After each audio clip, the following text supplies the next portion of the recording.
আজকে রাস্তা ফাঁকা আছে, এই জন্য এই ছবিটা তোলা গেল, কারণ ঈদের ছুটিতে সবাই চলে গেছে।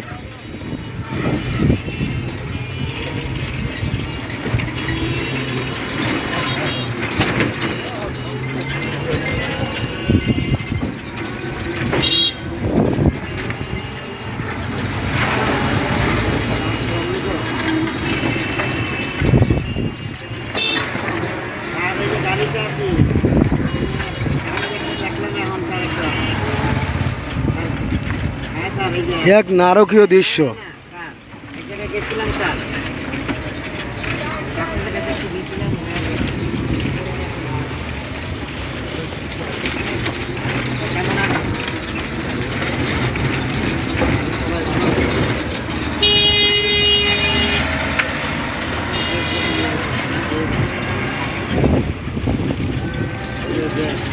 এখানে প্রতিনিয়ত এই ময়লা গাড়ির চাকায় পিষ্ট হয়ে বাতাসে উঠতেছে এবং মানুষের কলিজার মধ্যে ঢুকতেছে, এবং আপনি আশেপাশে খোঁজ নিয়ে দেখবেন যে প্রতি ঘরে ঘরে মানুষ অসুস্থ।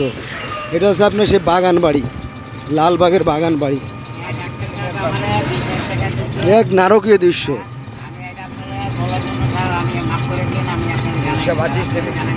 এই যে বাম পাশে যেগুলো দেখছিলেন সব সরকারি জায়গা, রাস্তার জায়গা। হ্যাঁ, এইগুলো যে হাজি সেলিম সাহেব লুটপাট করে খায়।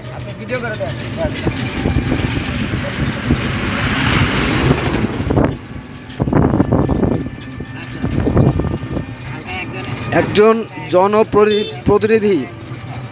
জনপ্রতিনিধি হতে হবে সৎ, নির্ভীক, হ্যাঁ, কিন্তু অত্যন্ত পরিতাপের বিষয় চোর, গুন্ড, বদমাইশ, যারা লুচ্চা বাটপার, এই সমস্ত নোংরা লোকজন আমাদের দেশের কর্ণধার হয়, নেতা হয়। ফলে কেরা খায়? বিএনপি এই জায়গা এই পার খায় বিএনপির পোলাপান।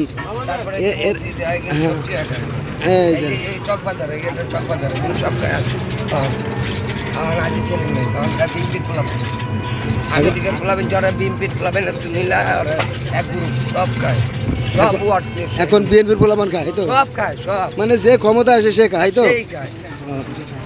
এই আপনার সব একবারে মোহাম্মদপুর না, এই আজি সেলিম না, সব জায়গায় একবার ঢাকা 1204 লইয়া যা আছে সব গুন্ডা বান্ডারা খায়নি, এখানে খাই হলো শিয়াল কুত্তাটা। শিয়াল জায়গা পলায়া এক হচ্ছে 100 কোটি টাকা, অন্য 1 টাকা পরে এক জায়গা পলায়া ওই ওরা 1 টাকা, ওই 1 টাকা লইয়া বাস 2 টাকা লইয়া পলায়া বইয়া থাকে, এটাই তো চুরি 3 টাকা লইয়া। বন্ধুরা, আমার এই ভাই বলতেছে যে হ্যাঁ শিয়াল কুত্তা, তো আসলে তাই, কথা অমূলক নয়। দেখেন অবস্থা, এখানে রাস্তার উপরে বড় বড় গাড়ি।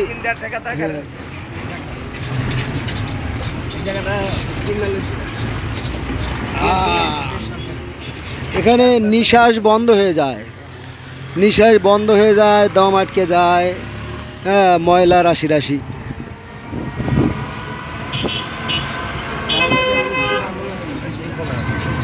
এখানে আগুন লাগছিল। হ্যাঁ,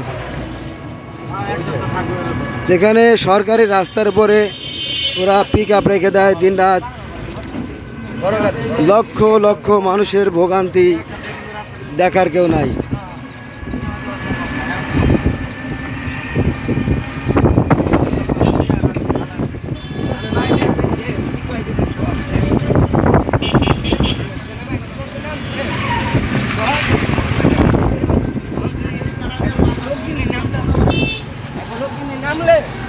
ভয়ঙ্কর থেকে ভয়ঙ্কর অবস্থা, ময়লা, অসম্ভব ময়লা বাতাসে উঠতেছে এবং চারিদিকে মানুষ ক্ষতিগ্রস্ত হচ্ছে।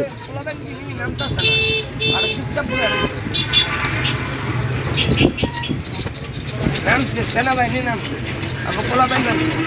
ওরা ওই আপনার যা নৌবাহিনী নামে নৌবাহিনী পরিবহন করছে, আপনার পানি পরিবহন, বুঝছেন, রেল নৌকা যা পানির জাল।